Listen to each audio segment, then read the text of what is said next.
I wanted to give you guys another lesson on how to tie literary devices to the elements of persuasion, just for review and also so that you can kind of learn how the next step of all this is supposed to look. First, I wanted to talk to you about just the basics of what we're looking for with each element of persuasion, because a few of you were confused about it.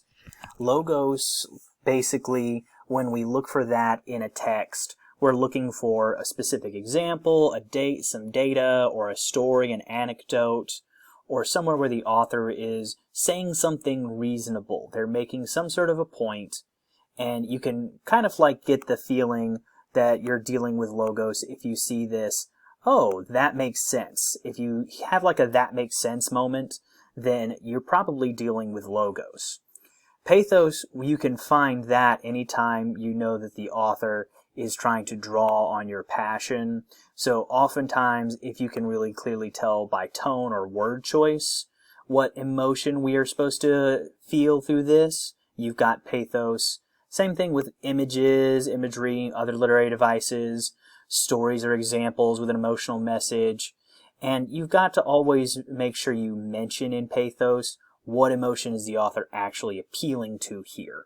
So maybe that's going to be a positive emotion like anger, a positive emotion would be more like excitement or hope or happiness. A negative emotion would be something like fear or anger or shame or something like that. Last, ethos. When you look for ethos, you're either looking for authority, the sources are trustworthy that you're dealing with, or values. You share a value with the speaker right here. So most of the time, looking for ethos will be all about finding sources. If you've got someone drawing from a reliable source, that's ethos 100% of the time. Otherwise, when you see someone trying to say, oh, you should care about this as well, most people have this value, most people care about this particular issue or topic or whatever it might be, so you should as well. That's also ethos. So something like most people care about this country, so you should too. That would be appealing to patriotism. Or most people care about the environment, so you should too. So both of those would be good examples right here of ethos. I want to practice looking for those logos, ethos, pathos elements in the text, but also finding the literary devices, the other ones that would support these elements of persuasion right here. For instance, in this speech between Cassius and Casca that you guys analyzed in class yesterday, we might look at Cassius trying to persuade Casca. Here's the first sort of lines right here. Cassius describes, I've walked through the streets, submitting me to the perilous night, thus unbraced, Casca, as you see, have bared my bosom to the thunderstone. Essentially, Cassius is describing walking around through this crazy storm with his shirt opened and daring the lightning to strike him. So what literary device, besides we're not thinking about our persuasion elements just yet, what literary device does that really seem to draw your attention to? It, for me, is a very good example of imagery.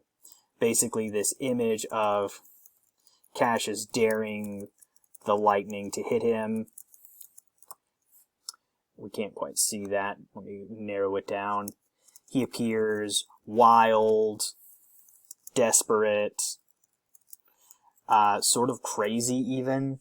It's pretty clear that he's very much like out there with this sort of an image right here. And that desperation, kind of ironically, I think, is actually something that he is using for his own ethos. So he appeals to his own sense of authority right here. What he's doing for Cassius, he wants to appear desperate, but basically supported by destiny.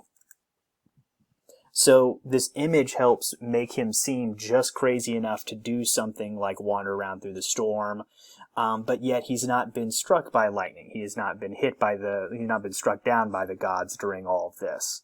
So this actually makes him seem a much more convincing person to listen to. It's helping his ethos. Another example that we might be able to get out of this right here, Cassius continues talking to him, essentially saying that he is dumb for wondering why all this crazy stuff is happening.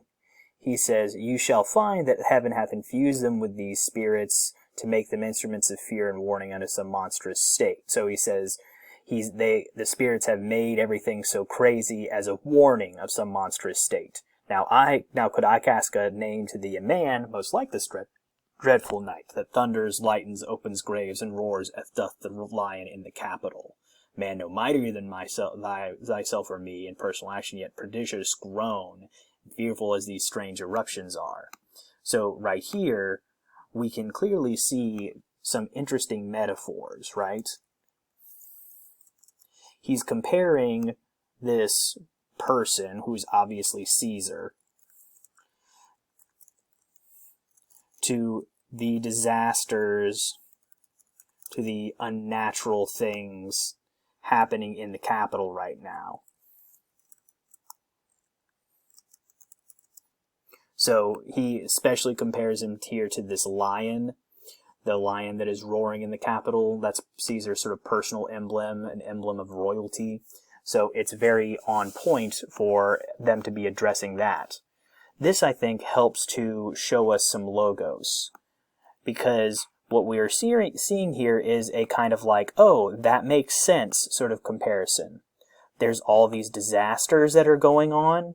Well, what's one thing that's also going on with the rest of Rome politically that is also a disaster, that is also disrupting the natural state of events? This logos is sort of a reasonable comparison between Caesar's unnatural rise and the unnatural weather. And again, you can see how this would make sense to someone like Casca. He's going to say like, oh, okay, I get you with this valid sort of comparison. And the metaphor right here to compare Caesar to the disaster, to compare him to the lion, helps enforce that. And now to get one more example in here, we can look here again. Cassius saying, "Let it be who it is, for Romans now have thews and limbs like to their ancestors, but woe the while. Our fathers' minds are dead, and we are governed with our mother's spirits. Our yoke and sufferance show us womanish." So, in this particular situation, we might look at, I would think, the literary device of tone. What's the tone that we might say that Cassius is speaking with right here? He's speaking of, basically, the Romans' spirit, or their resistance to Caesar. He's speaking of it in a very sort of shameful tone or a disgusted tone. And you can obviously tell how that tone's established. Words like womanish, our mother's spirits, father's mind are dead. These two, womanish and mother's spirits, those are obviously meant to be put downs for these men of Rome. Our fathers' minds are dead, making them feel like negative around the loss of their ancestors' pride. The tone itself is obviously very, very negative. And what that is helping us see in terms of our elements of persuasion is our pathos. He's doing this essentially, again, to appeal to a particular emotion in his audience in Casca, specifically his sense of shame.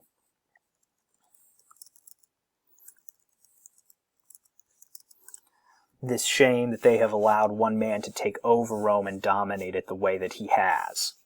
So these are just a few examples, ways that you might be able to tie some of our literary devices into the elements of persuasion. You will have to do this skill like on a test, so make sure that you are able to speak pretty fluently of it.